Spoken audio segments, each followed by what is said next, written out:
Nunca imaginé que el fin de una vida pudiera sentirse como el principio de otra.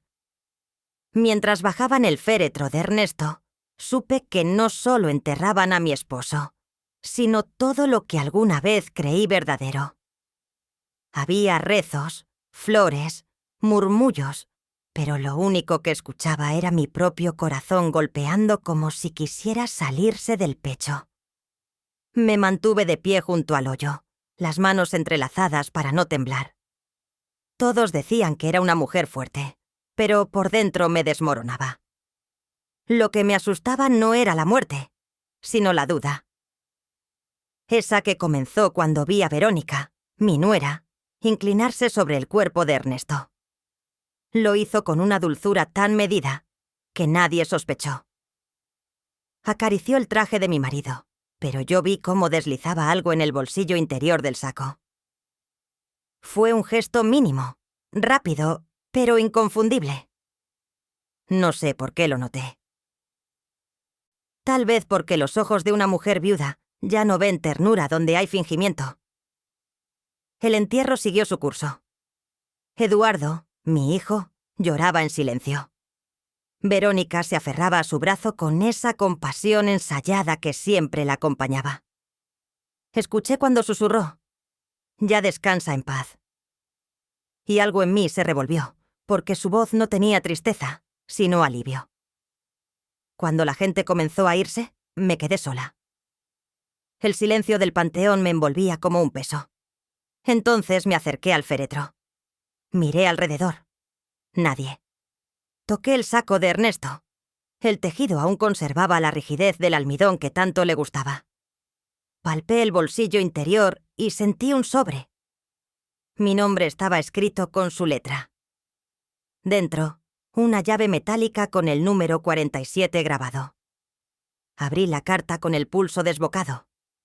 Las palabras eran breves, pero me atravesaron como cuchillas. Si lees esto, es porque no pude hacerlo en persona. Lo que creías tuyo nunca lo fue. No confíes en nadie. Releí la frase una y otra vez. Lo que creías tuyo nunca lo fue. ¿A qué se refería? ¿A la casa? ¿Al dinero? ¿A él? Me quedé sin aire. Guardé la carta y la llave antes de que alguien se acercara. A lo lejos, Verónica me observaba desde el auto. Fingía hablar por teléfono, pero su mirada estaba fija en mí. Sonrió apenas, una curva mínima que me heló la sangre. Comprendí que aquel entierro no era el final, sino el principio de algo oscuro. Me despedí en silencio. Toqué el borde del ataúd y murmuré: «No sé qué hiciste, pero voy a saberlo». Esa noche no dormí. Puse la carta sobre la mesa y la leí hasta memorizarla. Pensé en Verónica, en su gesto calculado, en cómo tomó el control desde que Ernesto enfermó. Recordé su frase en el hospital: «No se preocupe, doña Carmen. Yo me encargo de todo». Y se encargó. De los papeles, del dinero, del funeral. Eduardo solo asentía, dominado por esa mezcla de culpa y obediencia que lo hacía prisionero de ella. Cuando el reloj marcó la medianoche, encendí la lámpara. La llave brillaba sobre la mesa. No era de casa ni del coche. Era de una caja de seguridad. Entonces lo entendí. El secreto de Ernesto no estaba bajo tierra. Si lees esto, es porque no pude hacerlo en persona. Era su manera de despedirse, pero también de dejarme una deuda con la verdad. Me prometí que no volvería a llorar por lo perdido. Iba a descubrir qué me ocultaron, y aunque no lo sabía todavía, esa decisión marcaría el destino de todos nosotros. No dormí ni un minuto esa noche. El reloj marcaba las 3 cuando me serví otro café y extendí sobre la mesa la carta de Ernesto. La había leído tantas veces que las palabras parecían moverse solas, como si tuvieran vida. Lo que creías tuyo, nunca lo fue. No podía dejar de pensar en esa frase. ¿Qué había querido decirme? ¿Qué parte de nuestra vida era mentira? Me acerqué al retrato de nuestra boda, el mismo que colgaba desde hacía 40 años en el comedor. Ahí estábamos los dos, sonrientes, ingenuos, con toda una vida por delante.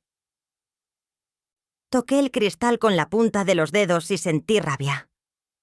No por su muerte, sino por lo que me estaba obligando a descubrir. Si se había llevado secretos a la tumba, yo los iba a desenterrar, aunque me doliera copia hacerlo. A las 7 de la mañana me vestí con mi ropa más discreta y guardé la llave en el bolsillo del abrigo. Llamé al banco donde Ernesto había trabajado más de 30 años, el Banco de Occidente. Pregunté por la caja número 47. La empleada dudó, me pidió documentos y al mencionarle el nombre de mi marido, guardó silencio unos segundos. Luego dijo: «Sí, señora, existe una caja a su nombre». En el trayecto al banco mis pensamientos iban y venían. Me preguntaba si estaba lista para abrir lo que fuera que él había dejado.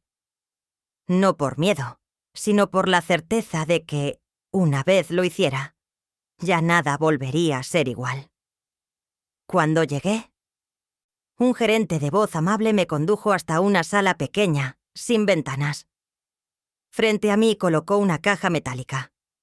Introduje la llave 47 y el clic del mecanismo me sonó como una sentencia. Dentro, 2 cosas. Un sobre con un documento doblado y una fotografía antigua. El documento era un testamento, distinto al que yo conocía. Este no me nombraba a mí ni a Eduardo.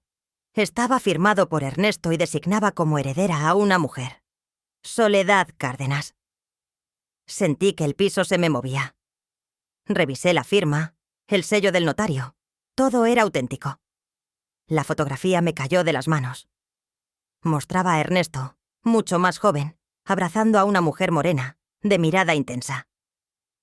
A su lado, una niña de 3 años los observaba con una sonrisa pequeña, casi tímida. No sé cuánto tiempo me quedé mirando esos ojos, porque había algo familiar en ellos. La misma mirada clara que tenía Verónica. Me senté en el banco frío de la sala y respiré despacio. Las piezas empezaban a moverse, pero aún no encajaban. Ernesto había tenido otra familia, eso era evidente. ¿Por qué esconderlo durante décadas? ¿Y por qué Verónica tenía una llave para encontrar esta verdad justo en su funeral? Guardé la foto y el documento en mi bolso y salí del banco sin mirar atrás. Afuera, el ruido del tráfico me pareció lejano, como si caminara en un sueño. Al llegar a casa encontré la mesa del comedor cubierta con flores del funeral. Algunas comenzaban a marchitarse.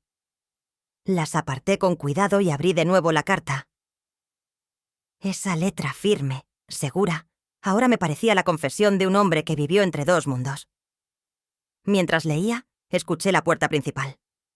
Eduardo entró acompañado de Verónica. Su voz, suave y ensayada, llenó la sala. «Venimos a ver cómo estás, suegra», dijo. «Bien, gracias», respondí con calma. Eduardo me abrazó sin mirarme. Verónica se sentó frente a mí, cruzó las piernas y me observó con una sonrisa tranquila. «Ernesto te dejó muchos recuerdos, ¿verdad?», preguntó. «Sí», contesté. Algunos más de los que imaginaba. Su mirada cambió apenas, un destello de alerta que intentó disimular. En ese instante supe que ella sabía, que la llave, la carta, todo formaba parte de algo que recién comenzaba. Cuando se marcharon, cerré la puerta despacio. Saqué la foto y la miré bajo la lámpara. La niña tenía los mismos ojos que Verónica, los mismos. Entonces lo entendí. El secreto no estaba solo en el testamento, estaba en la sangre. Y yo acababa de abrir la puerta que Ernesto había tratado de mantener cerrada toda su vida. A la mañana siguiente el timbre sonó tan temprano que pensé que era un error. Al abrir la puerta encontré a Eduardo y a Verónica. Él sostenía una carpeta. Ella, una sonrisa. «Mamá, necesitamos hablar contigo», dijo él con voz tensa. Los invité a pasar, aunque presentí que aquella visita no tenía nada de amable. Se sentaron en el comedor.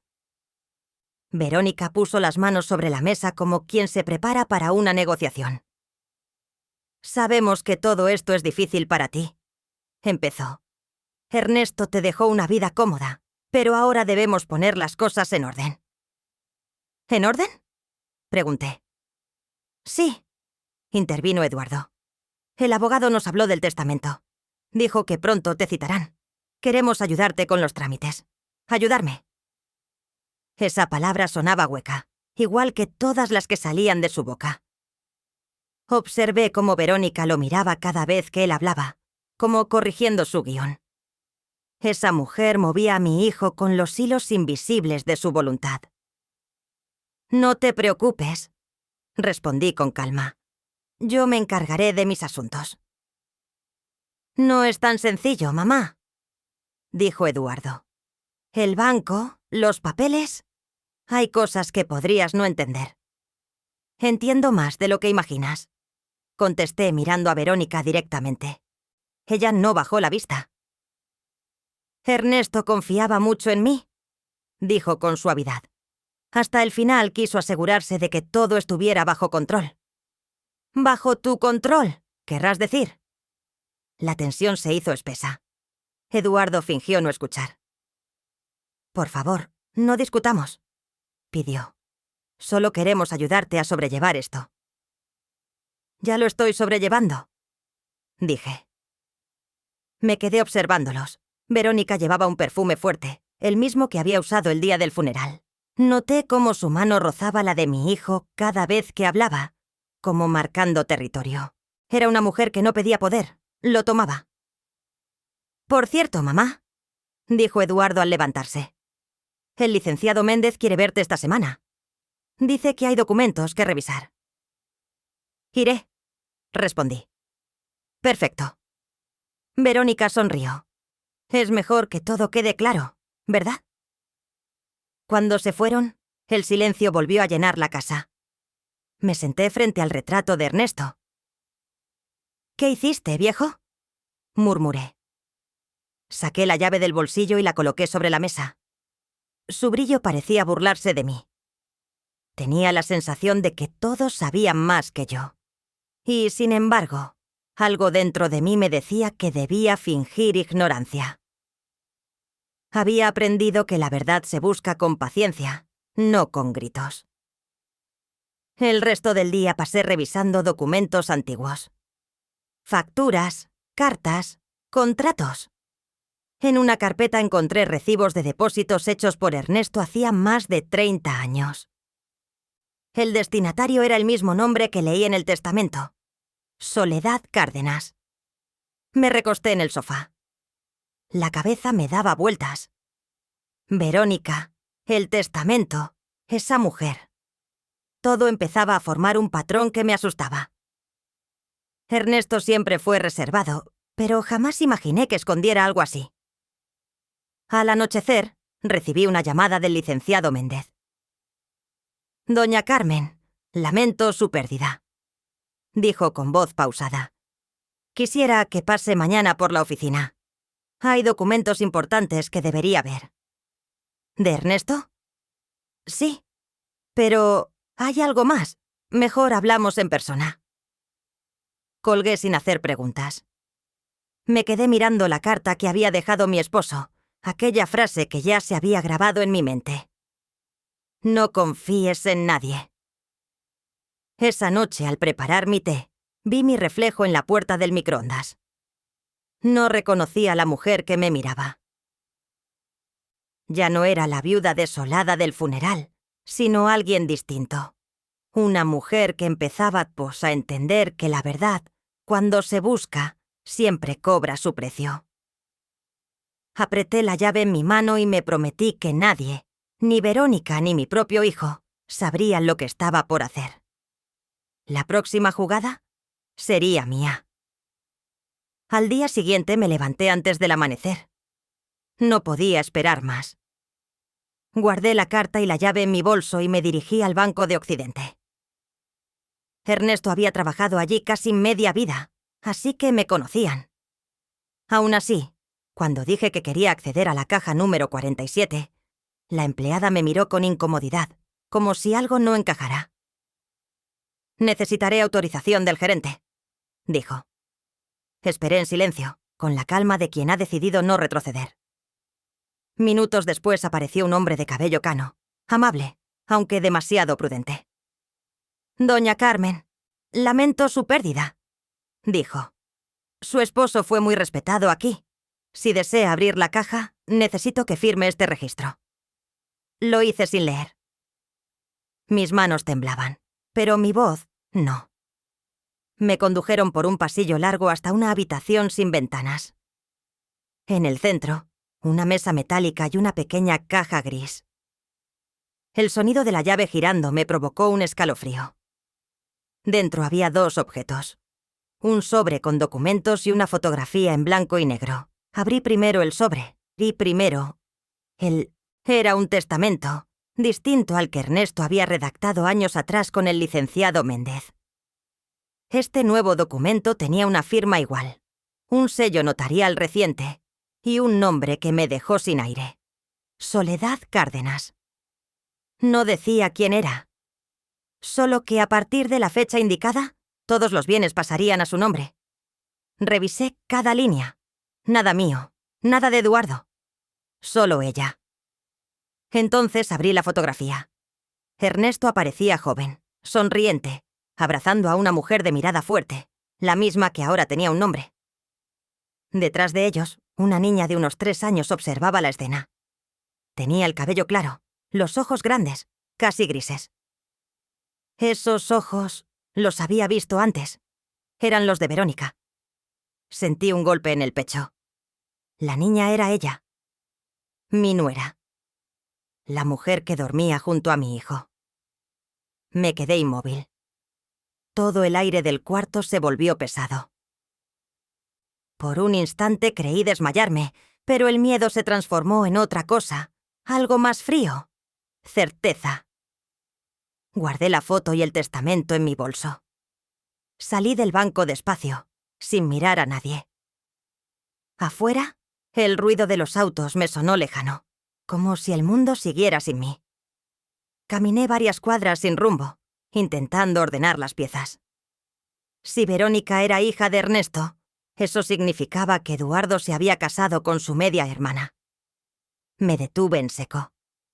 No podía aceptar algo así sin pruebas. Quizá la coincidencia era solo eso, una coincidencia. Pero dentro de mí, la intuición gritaba que no. Esa tarde fui al consultorio del licenciado Méndez. Lo conocía desde que Ernesto y yo nos casamos. Cuando vio los documentos, su expresión cambió. «Doña Carmen, esto es serio. La firma es auténtica. Su esposo dejó todo a nombre de esa mujer. ¿Quién era ella?», pregunté. «No lo sé, pero mire esto». Sacó un archivo polvoso.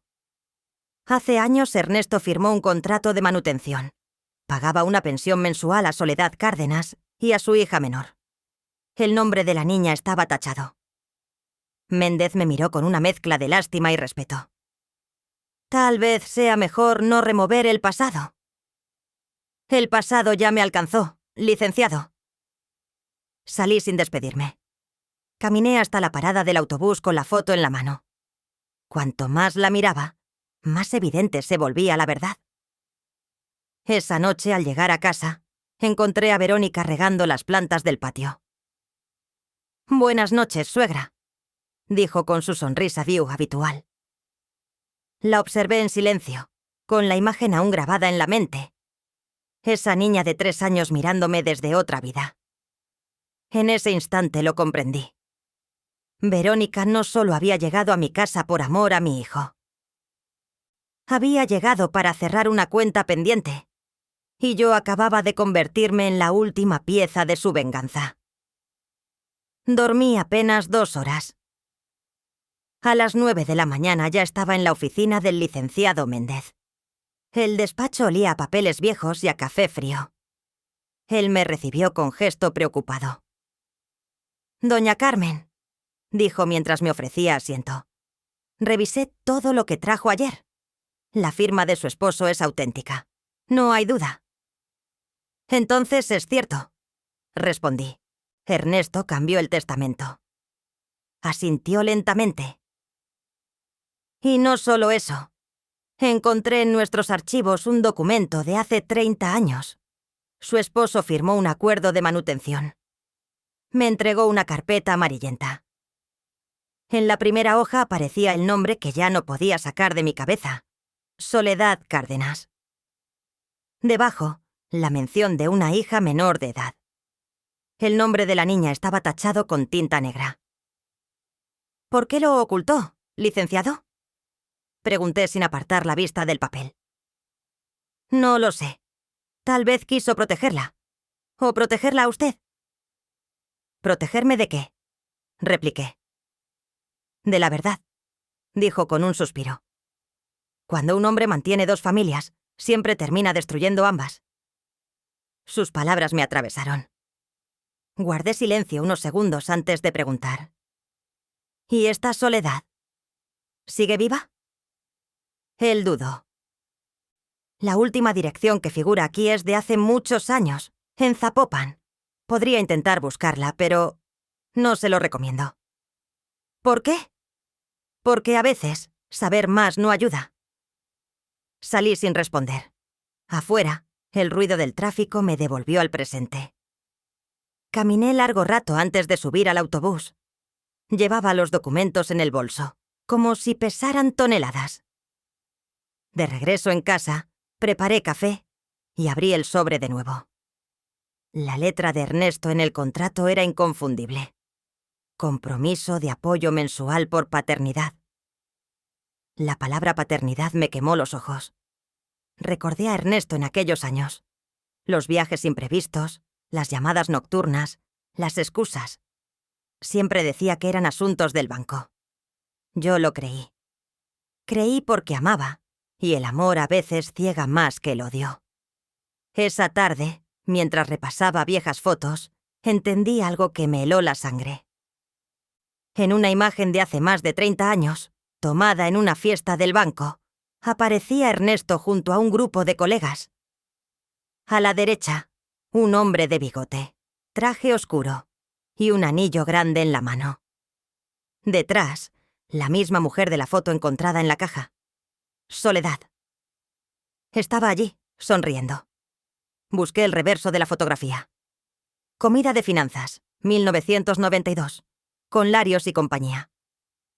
Ese apellido me sonó conocido, pero no supe de dónde. Guardé la foto y me senté en la sala. Verónica y Eduardo llegarían pronto, y necesitaba pensar cómo actuar. No podía mostrarles lo que había descubierto. Si lo hacía, perdería la única ventaja que me quedaba: el silencio.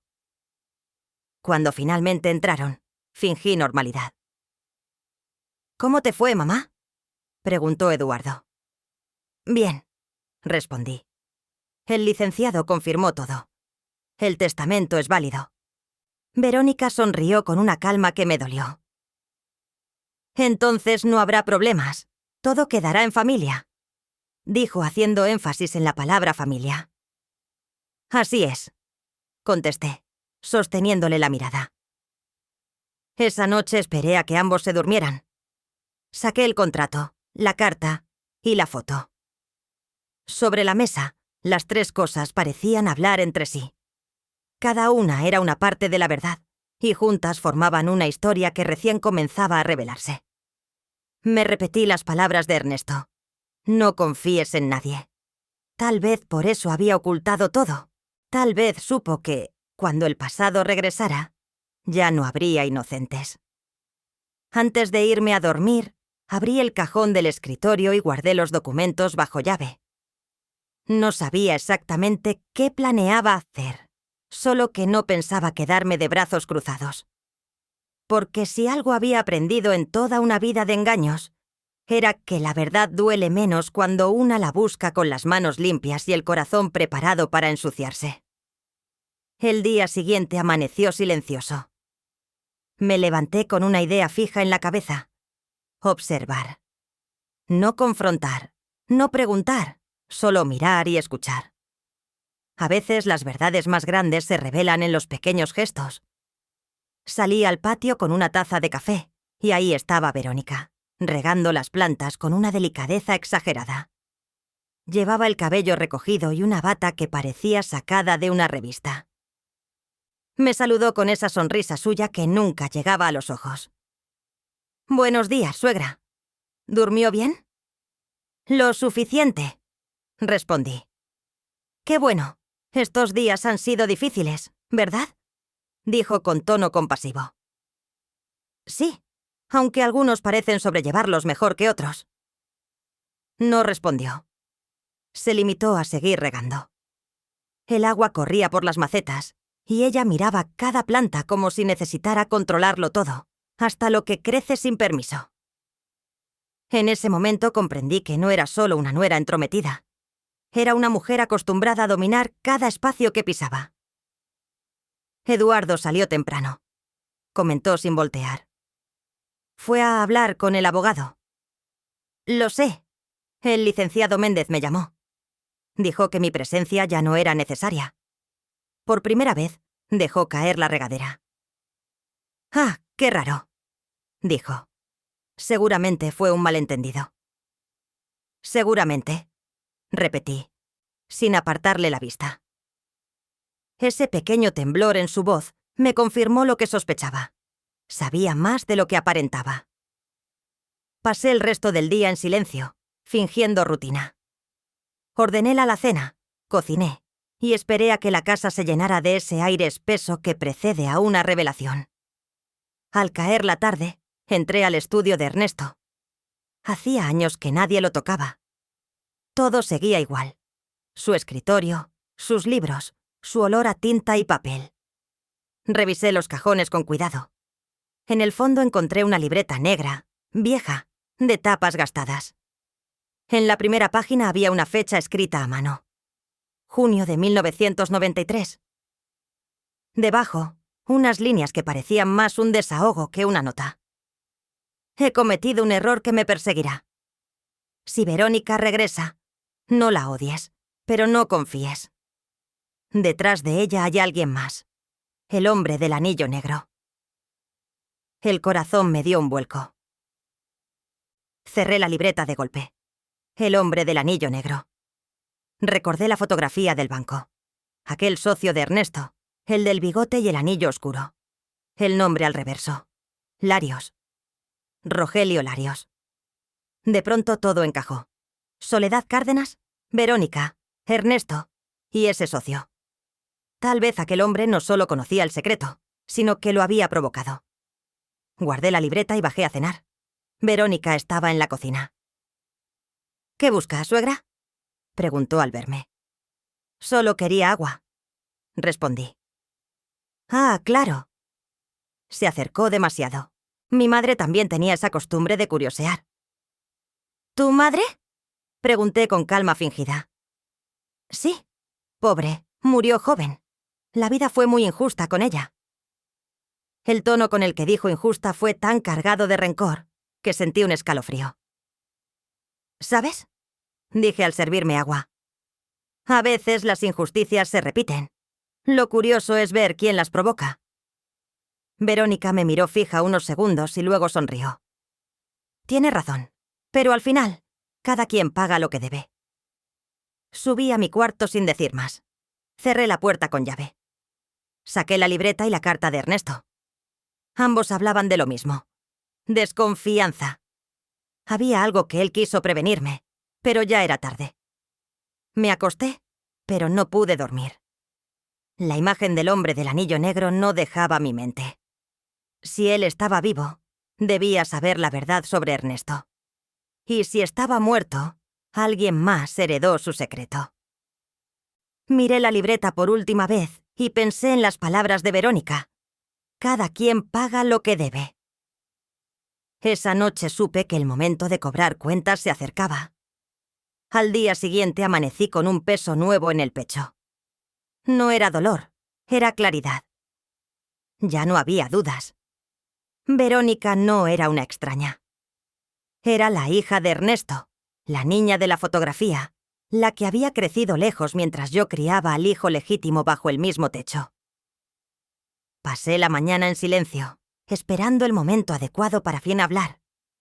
Verónica rondaba la casa como si presintiera algo. Cada palabra suya sonaba calculada, cada gesto medido. A la hora del almuerzo, cuando Eduardo salió a hacer unas compras, supe que era el momento. «Verónica», dije desde la mesa. «Necesitamos hablar». Ella se volvió, sin sorpresa. «¿Sobre qué?» «Sobre tu madre». La cuchara que tenía en la mano cayó dentro del plato. Su rostro cambió apenas, pero lo suficiente para confirmarme todo. «¿Qué sabe usted?», preguntó con voz baja. «Lo suficiente. Vi la foto. ¿Y el testamento?». Guardó silencio largo rato. Luego se sentó frente a mí, cruzó las piernas y apoyó los codos sobre la mesa. «Entonces ya no tengo que fingir», dijo al fin. «Sí, Ernesto era mi padre». Sentí que el aire se escapaba del cuarto. No lloré. Ya no quedaban lágrimas para eso. «¿Por qué casarte con Eduardo?», pregunté. «Por justicia», respondió sin titubear. «Mi madre murió sola, enferma, mientras ustedes vivían rodeados de lujos. Él la abandonó, doña Carmen. Le prometió que volvería, pero nunca lo hizo». «No sabíamos nada de ustedes». «Claro que lo sabían», replicó con un tono helado. «Ernesto la ayudaba en secreto. Durante años le mandó dinero.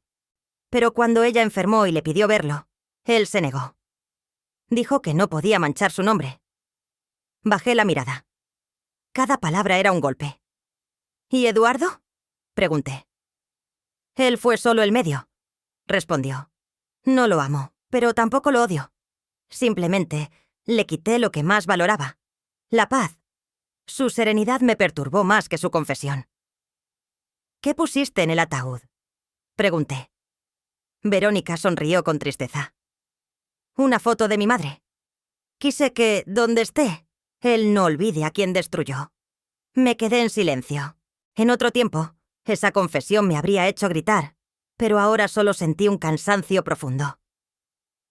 «¿Tú crees que vengándote limpias su memoria?», dije. «Pero solo estás repitiendo su dolor». «Tal vez», respondió. «Pero al menos alguien recordará su nombre». Nos quedamos mirándonos. Dos mujeres unidas por el mismo hombre, separadas por su culpa. «¿Sabes qué pienso, Verónica?», dije despacio.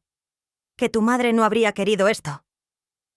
«No la conoció», replicó con dureza. «Tal vez no, pero soy madre.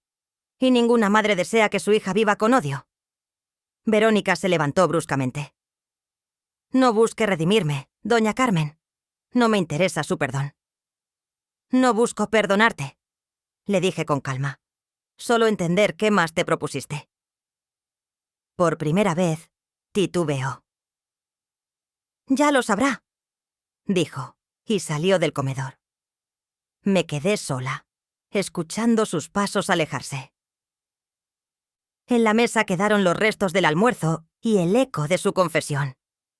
Ernesto había destruido 2 vidas, la de Soledad y la mía. Pero ella, su hija, estaba a punto de destruir muchas más. Esa noche abrí la libreta de Ernesto de nuevo. En la última página había una línea que no había visto antes, escrita con su letra temblorosa. «Si lees esto y la encuentras, no la enfrentes con ira. Ella no es el enemigo». Cerré el cuaderno y comprendí que detrás de Verónica había algo más, alguien más. El verdadero autor de todo esto seguía escondido. Y si quería descubrirlo, tendría que mirar en el lugar más doloroso, el pasado de Ernesto, ese que todavía me seguía respirando en la nuca. Esa noche no logré dormir. Me quedé sentada frente al escritorio de Ernesto, observando la libreta negra que había encontrado entre sus cosas. La abrí con cuidado, como si fuera una herida que aún supura. En la primera página, su letra firme, ligeramente inclinada hacia la derecha, se mantenía intacta. «Si Verónica regresa, no la odies, pero no confíes. Detrás de ella hay alguien más, el hombre del anillo negro». Leí esa frase una y otra vez, hasta que las palabras perdieron forma. Cerré los ojos e intenté recordar si alguna vez Ernesto mencionó a alguien con esa descripción. El hombre del anillo negro. Sonaba más a advertencia que a nombre. Pasé las páginas. Había anotaciones sueltas, sin fechas precisas, fragmentos de pensamientos. Rogelio insiste en los préstamos. No puedo seguir cubriéndolo. Soledad dice que no pedirá más dinero. No le creo. Eduardo nunca debe saberlo. Cada línea abría una puerta nueva y oscura. Rogelio. Ese nombre lo había leído en el reverso de una vieja fotografía. Larios y compañía. Recordé al hombre de bigote y traje oscuro con el anillo grande en la mano. Pasé más páginas. Algunas estaban manchadas, otras escritas con desesperación. Si algo me pasa, Carmen sabrá qué hacer. Ella siempre supo ver lo que yo no. Sentí un nudo en la garganta. Ernesto, a su manera torpe y egoísta, parecía haber querido advertirme. Cerré el diario y lo abracé unos segundos. Luego lo volví a abrir en las últimas páginas. Allí, casi ilegible, una frase subrayada. La verdad está en el banco, pero el peligro está fuera de él. La palabra peligro me heló. Miré alrededor, como si alguien pudiera estar espiándome. Me repetí que no debía dejarme llevar por el miedo. Pero el instinto me decía otra cosa. Que todo lo que estaba descubriendo no era solo un secreto familiar, sino algo mucho más grande. A la mañana siguiente fui al despacho del licenciado Méndez con el diario bajo el brazo. Le conté todo lo que había leído. Él me escuchó en silencio, apoyando los codos sobre la mesa. «Doña Carmen», dijo finalmente. «Si ese Rogelio es quien creo, fue socio de su esposo en operaciones irregulares del banco hace años. Hubo rumores de lavado de dinero, pero nunca se probó nada». «¿Y sigue vivo?», pregunté. «Hasta donde sé, sí. Tiene un pequeño taller en Tlaquepaque. Pero le aconsejo no acercarse. Es un hombre peligroso». Lo miré fijamente. «Licenciado, pasé más de 40 años al lado de un hombre que me mintió. ¿Cree que ahora voy a tenerle miedo a uno que ni siquiera conozco?». Guardó silencio. «Si decide verlo, tenga cuidado». Salí del despacho con el diario apretado contra el pecho. Caminé despacio por las calles, intentando decidir si debía hacerlo. Pero la curiosidad, o quizás la necesidad de cerrar la historia de Ernesto, pudo más que el miedo. Esa noche, en casa, revisé viejas fotos del banco. En una de ellas, Ernesto y varios socios posaban sonriendo. Allí estaba él, Rogelio Larios, con su bigote fino, la mirada dura y el anillo oscuro en la mano derecha. Me quedé observando la imagen largo rato. No era la mirada de un simple socio. Era la de un hombre que sabía demasiado. Cerré la foto y la guardé junto al diario. Ya no había vuelta atrás. Si quería entender por qué Verónica había llegado a mi vida con tanto odio, debía conocer la historia completa. Y el siguiente nombre en la lista era ese: Rogelio Larios, el hombre del anillo negro. Llegar hasta él fue más fácil de lo que imaginé. Bastó una llamada al antiguo portero del banco para obtener una dirección en Tlaquepaque. «Ahí vive el señor Larios», me dijo, «en un taller viejo, cerca de la estación». Me costó poco localizarlo. Su nombre seguía resonando como una sombra en los registros del banco y en los recuerdos de quienes lo conocieron. Tomé un taxi y llegué al lugar al anochecer. No quise avisarle a nadie. Ni a Eduardo, ni a Verónica, ni siquiera al abogado. Había aprendido que los secretos solo se revelan cuando se caminan en soledad. El taller era una construcción desgastada con un letrero casi borrado. Empujé la puerta sin saber si debía hacerlo, y la voz de un hombre me recibió sin sorpresa. La estaba esperando, doña Carmen. Me quedé helada. Él estaba allí, sentado detrás de una mesa llena de herramientas. Tenía el cabello gris, la espalda encorvada, y en su mano derecha brillaba el anillo negro. El mismo que Ernesto describió en su diario. ¿Me esperaba?, pregunté. Su esposo me habló de usted hace mucho. Dijo que algún día vendría a buscarme. ¿Por qué habría de hacerlo? Porque solo yo puedo decirle cómo murió realmente. Me temblaron las piernas. Todos dijeron que fue un infarto. Eso fue lo que quisieron que creyera. Ernesto no murió por enfermedad, doña Carmen. Lo envenenaron. La palabra me atravesó como un cuchillo. ¿Quién? La mente detrás de todo fue Soledad Cárdenas. Sentí que el suelo se abría. Eso no tiene sentido. Soledad está muerta. Eso es lo que le hicieron creer. Se inclinó hacia mí. La mujer vive. Yo la he visto. Me llevé la mano al pecho. Explíquese. Su esposo y ella siguieron en contacto hasta hace pocos meses. Él le prometió algo, una reparación, y ella quiso cobrarlo antes de tiempo. Cuando se negó a transferirle parte de la herencia, ella actuó. Lo convenció de firmar un documento nuevo. Y cuando se dio cuenta de que él pensaba anularlo, decidió callarlo para siempre. ¿Está diciendo que ella lo mató? Estoy diciendo que alguien lo hizo por ella. Lo miré con incredulidad. ¿Por qué me cuenta esto ahora? Porque también ella quiso callarme. Alzó la mano mostrando una cicatriz. Intentaron matarme. El silencio llenó el taller. Podía oír mi respiración entrecortada. ¿Dónde está esa mujer ahora?, pregunté. Se esconde, pero quiere verla. Dijo que cuando usted supiera la verdad, la buscaría. Me levanté.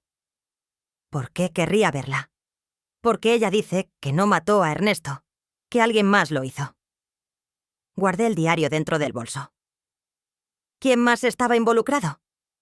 No lo sé, pero le advierto, no confíe en su nuera. Mi corazón se aceleró. ¿En Verónica? Sí, esa muchacha no actúa sola. Siempre hubo alguien detrás de ella. Me quedé sin palabras. Rogelio encendió un cigarro y me observó con lástima. Ernesto trató de protegerla, pero ya era tarde. Cuando se dio cuenta de que el veneno venía de su propia sangre, firmó esa carta que usted encontró. ¿De su sangre?, susurré. Verónica, dijo con voz seca, es hija de Soledad y de su esposo. Y lo que empezó como un error terminó como una venganza. Salí del taller con las piernas temblorosas. El aire de la noche me golpeó en la cara, pero no sentí nada. Caminé sin rumbo, con el eco de sus palabras retumbando en la cabeza. Ernesto había sido asesinado. Soledad seguía viva. Y Verónica, su propia hija, estaba en el centro de todo. No sabía aún qué era verdad y qué mentira, pero entendí una cosa. El pasado de mi esposo seguía respirando, y ahora me estaba buscando a mí. Esa noche, mientras trataba de asimilar lo que Rogelio me había dicho, el teléfono sonó. La voz al otro lado era la suya. Doña Carmen, susurró. Soledad quiere verla. Dijo que usted entenderá cuando la mire a los ojos. ¿Dónde? Hotel Mirador, habitación 204. Venga sola. Colgué sin pensarlo. No era miedo lo que sentía, sino una mezcla de rabia y curiosidad. Había pasado toda mi vida a la sombra de un hombre, y ahora descubría que hasta su muerte estaba llena de mentiras. Si Soledad seguía viva, necesitaba mirarla, escuchar de su propia boca lo que había hecho. Guardé el diario y la fotografía en mi bolso. Salí sin avisar a nadie. El taxi tardó 20 minutos. El hotel era un edificio antiguo, de pasillos estrechos y olor a pasado. Pedí la llave con el nombre que me había dado Rogelio. La recepcionista ni siquiera levantó la vista. «Segundo piso, al fondo», murmuró. Subí las escaleras despacio. Frente a la puerta 204, respiré hondo antes de tocar. Una voz femenina respondió. «Pase, Carmen». Entré. La habitación era sencilla. Frente a la ventana, una mujer de cabello canoso y postura elegante me esperaba. Vestía con sobriedad, pero su mirada tenía algo inquietante. Una mezcla de orgullo y rencor. «Así que estás viva», dije sin rodeos. «Y tú también», respondió con una leve sonrisa. «Supongo que eso nos hace iguales». Nos observamos en silencio. Su voz era firme, sin temblor. «Supongo que Rogelio te contó su versión. Me dijo que envenenaste a mi esposo». «¿Eso creíste tan rápido?», preguntó con ironía. Él miente mejor que respira. Me senté frente a ella. «Entonces dime tú la verdad». Soledad asintió, como si hubiera esperado ese momento toda su vida. «Ernesto y yo nos conocimos mucho antes de que tú aparecieras. Éramos jóvenes, ambiciosos. Pero cuando su familia se opuso a nuestra relación, él se alejó. Yo estaba embarazada. Nunca lo busqué. Años después me encontró, quiso ayudar, pero ya era tarde. Mi hija creció sabiendo que su padre la había abandonado». «¿Y decidiste vengarte?», pregunté. «No. Al principio solo quería que reconociera a su hija. Pero cuando supe que se negaría una vez más, sí, quise hacerlo pagar». Me incliné hacia ella. «¿Tú lo mataste?». Su mirada se endureció. «No. Fui a verlo aquella noche, pero cuando llegué ya estaba muerto. Él sabía que alguien lo vigilaba. Dijo que había cometido un error con un socio, que todo se había salido de control». «¿Y Verónica? ¿Sabía quién era él?». «No. No hasta hace unos años, cuando Rogelio le dijo la verdad». El nombre me hizo estremecer. «¿Rogelio?». «Sí». Él se acercó a ella, la manipuló, le llenó la cabeza de odio. La convenció de casarse con tu hijo para reparar lo que su padre había hecho. Verónica lo idolatraba. Nunca entendió que la estaba usando. El silencio pesó. «¿Y tú lo permitiste?», pregunté. Ya no podía detenerla. Cuando quise hablar, era tarde. Rogelio tenía poder sobre todos. «Entonces, ¿por qué citarme aquí?», dije. «Porque Verónica está fuera de control», respondió con un hilo de voz. «Me culpa por todo, y ahora planea algo contra ti». Antes de poder responder, la puerta se abrió de golpe. Verónica irrumpió con los ojos enrojecidos y una pistola en la mano. «¡Basta de mentiras!», gritó. «Verónica», intentó decir Soledad. «Cállate». La apuntó con la mano temblorosa. «Yo lo maté, pero tú me hiciste hacerlo». El tiempo se detuvo. Me quedé quieta, mirando a esa mujer que había sido mi nuera y que ahora confesaba un asesinato. Las lágrimas le corrían por el rostro. «Verónica, suelta eso», dije con voz firme. Ella giró hacia mí. «Tú también lo sabías, ¿verdad? Sabías lo que él hizo. Todos lo sabían». Antes de que pudiera responder, se escucharon pasos y golpes en la puerta. La policía entró, alertada por el recepcionista. Verónica cayó de rodillas, sollozando. Soledad la observó en silencio y murmuró. Mi culpa fue callar. La arrestaron a Pau ambas. Y mientras las esposas resonaban, comprendí que la verdad no redime. Solo deja heridas más claras. Todo ocurrió en segundos, pero en mi memoria cada gesto se repite a cámara lenta. Verónica de rodillas, con la pistola aún en la mano. Soledad, inmóvil, observándola sin miedo. Los policías irrumpiendo en la habitación. Y yo, entre ellas. Entendiendo por fin que toda nuestra historia había sido una cadena de silencios que terminó en tragedia. Uno de los agentes tomó el arma y la apartó con brusquedad. Verónica no se resistió. Parecía vacía, rota. No quise hacerlo, murmuró. Solo quería que él entendiera lo que hizo con nosotras. ¿A Ernesto?, pregunté. Ella asintió. Lo busqué la noche antes de su muerte. Le pedí que reconociera lo que había hecho. Le grité que había destruido a mi madre. Él lloró, me pidió perdón, pero cuando mencionó que dejaría todo a mi nombre, me asusté. Rogelio me dijo que eso lo pondría en peligro, que si no firmaba ciertos papeles, él nos destruiría a todas. Los agentes la esposaron. Soledad, en cambio, seguía de pie, con la mirada clavada en su hija. ¿Qué hiciste, Verónica?, preguntó con voz quebrada. Lo que tú no tuviste el valor de hacer, respondió ella. Terminar lo que empezaste. Un silencio denso llenó la habitación. No, hija, dijo Soledad, apenas audible. No te das cuenta, pero también te usaron. Rogelio solo quería limpiar su nombre. Tú fuiste su instrumento.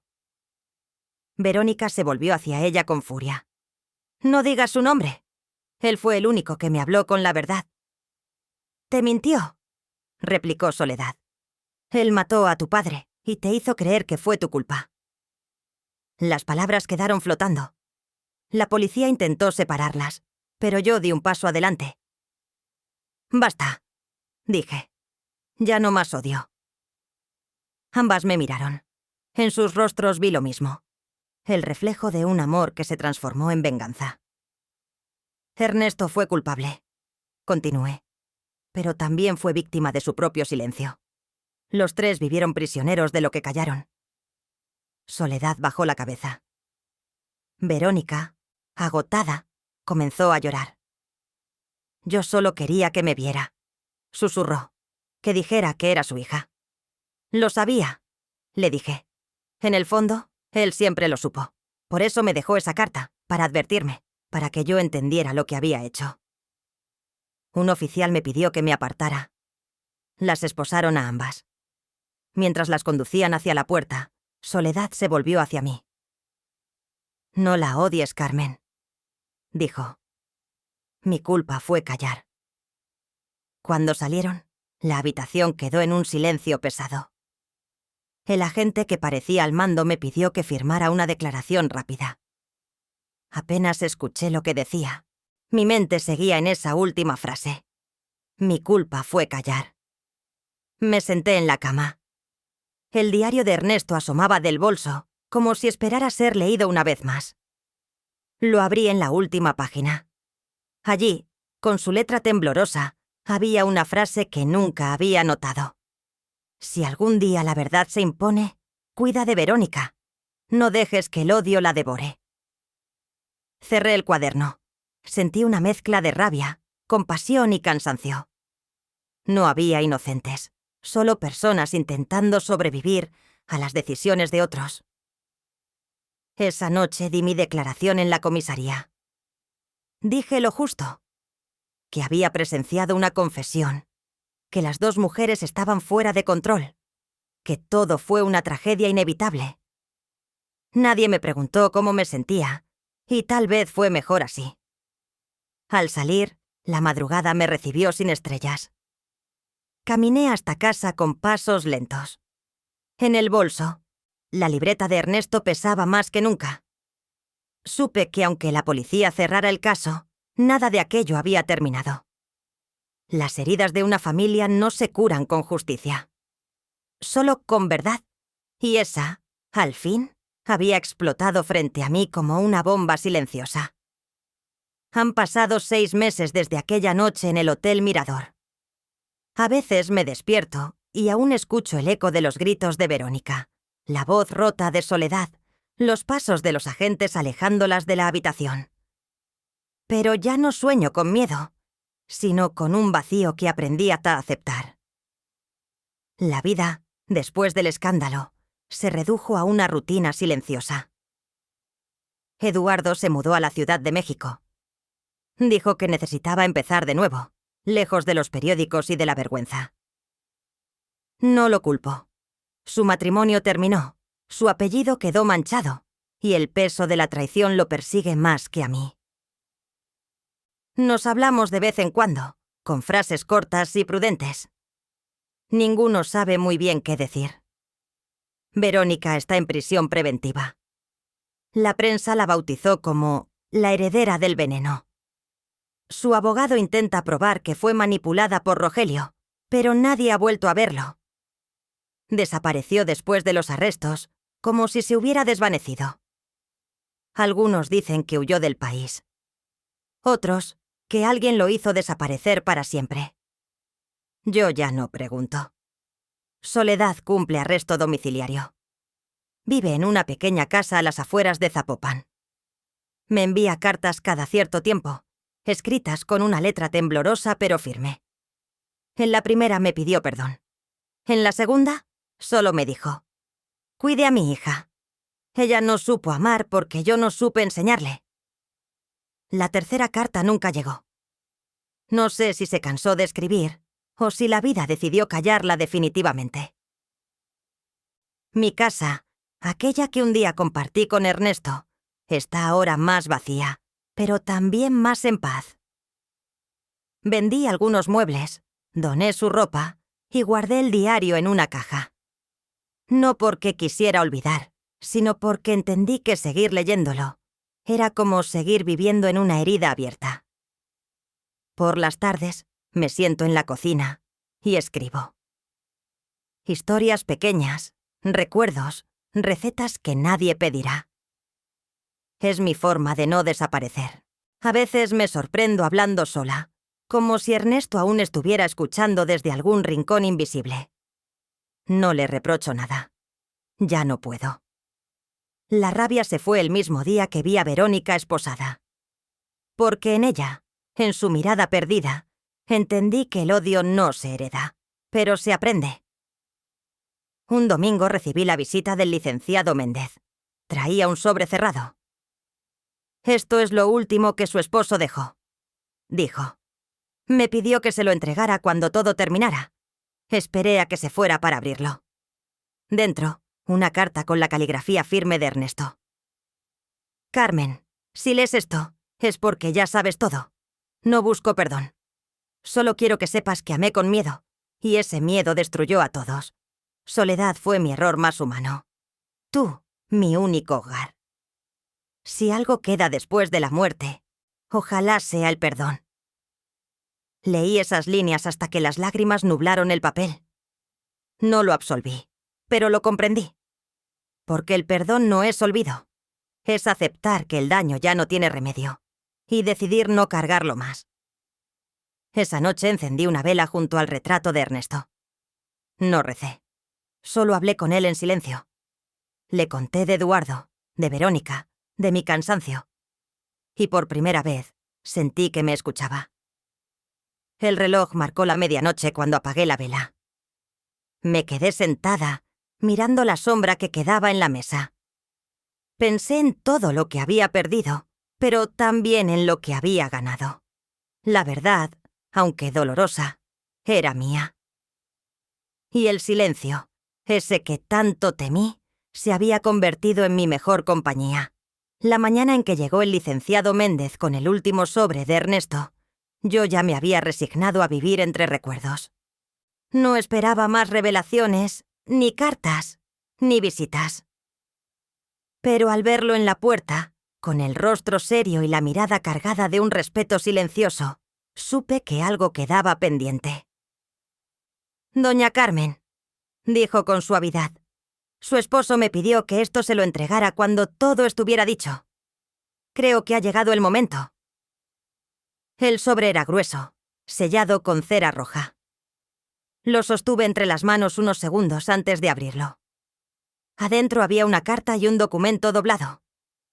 Me senté en la mesa de la cocina, esa misma donde tantas veces discutí con Ernesto sobre cosas pequeñas que ahora parecían insignificantes. La carta comenzaba sin rodeos, con su letra firme.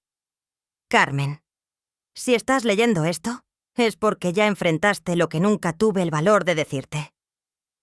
La verdad. No te escribo para justificarme, sino para que entiendas lo que callé durante tantos años. Soledad no fue un error de una noche, Fue una parte de mí que nunca supe cortar. La conocí antes que a ti, y cuando volví a verla, tú ya eras mi vida. No supe manejarlo. Fui cobarde. Seguí leyendo con el corazón apretado. Verónica nació del remordimiento. Le di dinero, cuidados, pero no amor.